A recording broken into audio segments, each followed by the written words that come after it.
किसी ने क्या खूब कहा है, समर्पण करना है तो उस परमात्मा को करो जो हर हाल में साथ निभाता है और हर कठिनाई में राह दिखाता है।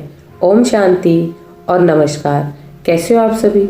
उम्मीद करती हूँ परमात्मा के आशीर्वाद से आप सभी बहुत अच्छे होंगे। एक राजा था जिसके यहाँ बेटा पैदा नहीं हो रहा था। उसे किसी तांत्रिक ने सलाह दी कि आप ही के राज्य में से किसी छोटे बच्चे की बलि चढ़ा दीजिए, अगले 1 साल में आपके यहाँ बेटा पैदा हो जाएगा। राजा ने ऐसा ही किया। अगले ही दिन ऐलान करवा दिया कि जिस घर से बच्चा दिया जाएगा उस घर को ढेर सारा धन दिया जाएगा। राजा का ये ऐलान एक गरीब परिवार ने सुना तो अपने घर के सबसे छोटे बच्चे को भेज दिया कि ये बच्चा हमारे किसी काम का नहीं है, इसे रख लो। अब बलि चढ़ाने की पूरी तैयारी हो गई। राजा ने बच्चे से पूछा, कोई तुम्हारी आखिरी इच्छा तो नहीं? तो बच्चा बोला, मुझे बस थोड़ी सी गीली मिट्टी ला कर दे दो।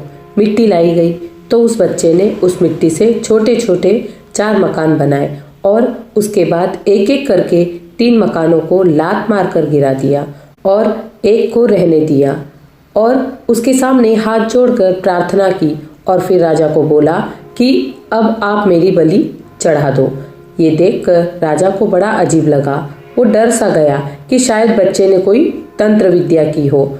उसने बच्चे से पूछा, तूने ये क्या किया था? बच्चा बोला, जो पहला मकान गिराया वो मेरे माँ बाप का था जिन्होंने सिर्फ पैसों के लिए मुझे बेच दिया। दूसरा मकान रिश्तेदारों का था, उन्होंने भी मेरे माँ बाप को ऐसा करने से रोका नहीं तो उनका भी मकान गिरा दिया।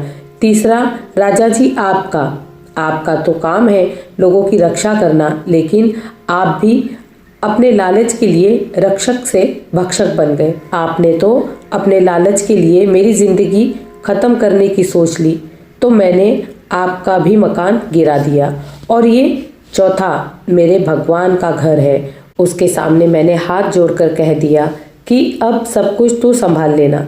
राजा ने बच्चे की बात सुनी तो राजा की आंखों में आंसू आ गए और गहराई से सोचा कि किसी हंसती खेलती जिंदगी को ख़त्म करके मुझे बेटा मिल भी गया तो मेरे किस काम का, क्योंकि मेरे राज्य में न्याय की भूल हो सकती है लेकिन उस ऊपर वाले की डायरी में गलती की कोई गुंजाइश नहीं।